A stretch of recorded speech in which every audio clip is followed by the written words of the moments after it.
we lawyers collaborative together, and how can we establish that kind of a virtual collaboration as well? Can we become a decentralized and autonomous organization as well? Can we kind of create these decision-making processes and power dynamics in a virtual world? And there is a couple of platforms that might actually help us achieve that. We just need to explore that. And the biggest obstacle on the road is that all the lawyers have gone through this traditional education system, and they're very, very like reverse risk averse. Yeah. Not only risk averse, but also, you know, whenever it comes to an innovation, people are like holding back, like, no, I will be. And that's why we need people spent a lot of money on that education. We have to remember that. Absolutely, But we need new forms of education. Yes. And I think that was the genesis and the, you know, what came out that caused us, Anja and I and others, to come together to form the Future Law Institute and the Future Law Collaborative as a virtual collaboration of lawyers who want to work together on Agenda 2030 and the more normative aspects of the law, as in substantive laws that need to be reformed in order for us to have better outcomes. But yeah, we need new ways of educating. We call it in Future Law Institute the next generation of legal education, new ways of educating lawyers in emergent forms of law and practice. And not only new ways of educating them, but also substantively new areas of the law to be taught so that lawyers can be equipped, right, to deal with the changing world.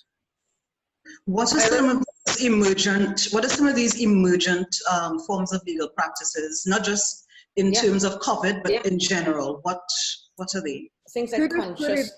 Go ahead. Kudos put it in his newsletter. He has this one sentence: "You used to call me on the cell phone." I love this. The comparison with Drake, I mean, it's incredible. It's exactly what's happening right now. I mean, we used to have these traditional communication tools, and right now we're forced into finding, you know, Zoom calls, or let's have some virtual collaboration. What are the tools? And now you have these plenty of tools, let's say Asana and Trello and Zoom call and Hangouts and stuff like that, but we don't really know how to use them properly to become effective, how to create our optimum. The challenge that it's fantastic. Thank you for the shout out on that, on the hotline. The issue is exactly that, and I know that Margaret, I think, probably saw this in my work, which is why she approached, because she says very similar things as well. It's about we're entering an era where not only has technology matured outside of the legal industry, but within the legal industry, legal tech has also matured as a market, as an ecosystem, and it continues to mature.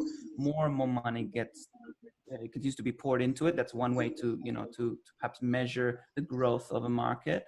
More and more people are founding new things, and just last year, we started to see some of the big 4 tech companies dabble in law in one way or another, or in the legal field. So through their technology. So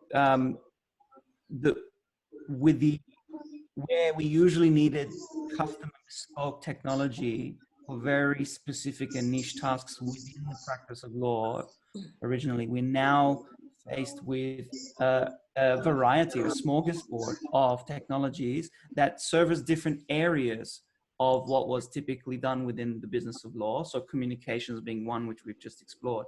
But the thing that Margaret and I think, obviously share is this idea of, and Anja, obviously, but I remember Margaret coining this phrase of sort of meta-legal thinking. Mm-hmm. But so in the practice and business of law, it's now an essential skill for current lawyers and emerging lawyers to understand system thinking and design. Because what you'll be doing from now on is not building these things from scratch, not having to become a software engineer and go and code it from scratch. It's about how do you put these things together in a coherent way. We have technology that does legal analysis and AI applications or machine learning applications to contracts. We have contract management software. We have many, and they all work now on a rotation or a circular economy. So they work on an operational expenditure, not a capital expenditure. You don't spend large sums of money investing in these technologies. You spend a subscription fee. Yeah. So this entire business model is changing And it's just this skill that needs to be built now. So existing managing partners either need to trust people like myself, like Margaret or Anja, to educate. And that comes back to the agile education as well. The universities will not pick this up fast enough. Yeah. They just won't. It's been historically behind the times.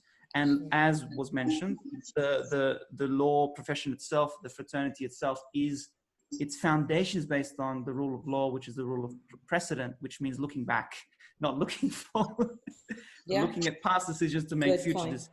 That's right. For that stability. So there was a reason for it. There's a reason for it, right? The stability of society and civil society. But we're in an interesting time where circumstances in the market have changed so rapidly that perhaps that way of thinking about things will not suffice.